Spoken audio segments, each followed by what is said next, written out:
অনেকের কাছে একটা অজানা ফল বা অজানা একটা খাবার, সেটাই আমি আজকে আপনাদের সঙ্গে শেয়ার করছি।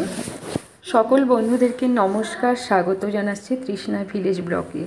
কারণ আজ আমি পাহাড় পর্বতে অতিক্রম করব। এই যে পাহাড় পর্বত বলতে আমি আমাদের বাড়ির চাল আর তার সঙ্গে একটা মই দিয়ে লাগিয়ে রেখেছি। এই মই দিয়ে আমি চালের ওপরে উঠব।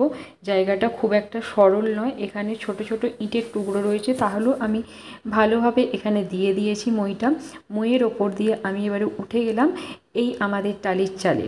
হ্যাঁ, দেখতেই পাচ্ছেন, এটাই আমরা বলি তাল করম। এটা স্থানীয় ভাষায় আমাদের তাল করম বলা হয়। এর মধ্যে আমরা সবাই জানি তালের শাঁস থাকে, তার জন্য কাঠারি নেওয়া হয়েছে। এই যে মোটা কাঠারি, এটাকে মোটা কাঠারি বলা হয়। এটা ছোট্ট বাঁশের গোড়ার উপরে এটাকে ঘা মেরে কাটা হবে, মুগুরের ওপরে রেখে ধুয়ে একদম তালকরমটাকে পরিষ্কার করে নেওয়া হয়েছে।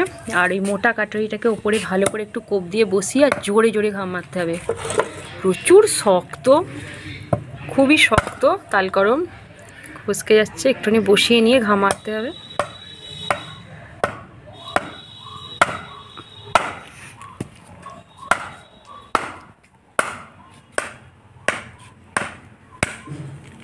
হয়ে গেছে। এবারে এই দেখুন ভেতরে শাঁস, অনেক দিন হয়ে গেছে বলে শুকনো হয়ে গেছে না, এই তো অমূল্য একদম পুরো ক্ষীরের মতো শাঁস, তালকরমের ক্ষীর শাঁস যাকে বলে, তালকরমের শাঁস বেরিয়ে গেল। এইভাবে তালকরমগুলোকে কেটে নিয়ে, বিশেষ করে আমাদের যে সকল গ্রামে বন্ধুরা রয়েছে বা গ্রামের আশেপাশে রয়েছে, তারাই তালকরমকে চিনি। আমরা হয়তো অন্য অন্য এটাকে নামে ডাকি, অন্য অন্য নাম আছে তার। আচ্ছা, এই তালকরমকে এবারে ভালো করে ধুয়ে শুকনো করে আর মোটা কাটারি দিয়ে দু টুকরো করে কাটা হয়েছে। এই দেখুন, দু টুকরো করে কাটা হয়েছে। এখানে মোট 4-5টা তালকরম রয়েছে।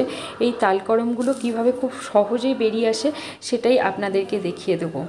এমনিতে যদি জল জল থাকে তাহলে খুব একটা না, হাতে করে টানলেই বেরিয়ে যায়, কিন্তু এগুলো একটু ড্রাই, একটু শুকনো রয়েছে, দেখতে পাচ্ছেন এই যে শুকনো শুকনো।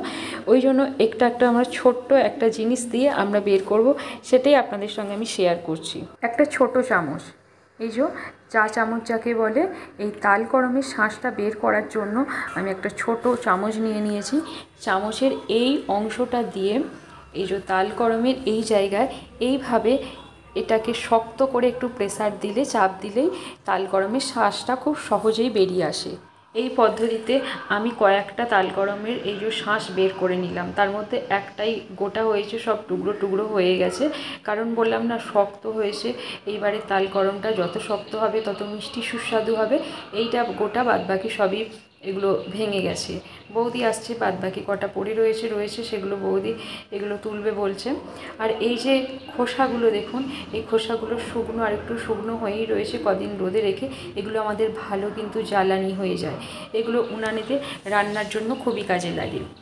গরমের এই যে রোঁয়াগুলো পরিষ্কার করা হয়েছে, একটু উল্টে দেখিয়ে দাও তালকরমটা। এই যে রোঁয়াগুলো পরিষ্কার করা হয়েছে, তারপরেও রোঁয়াগুলো তো থাকতে পারে, সেই জন্য একটু দিয়ে পরিষ্কার করে নিয়েছি। আর এই চামচটা এইটা দিয়ে খুব সুন্দরভাবে তালকরমটাকে তোলা হবে।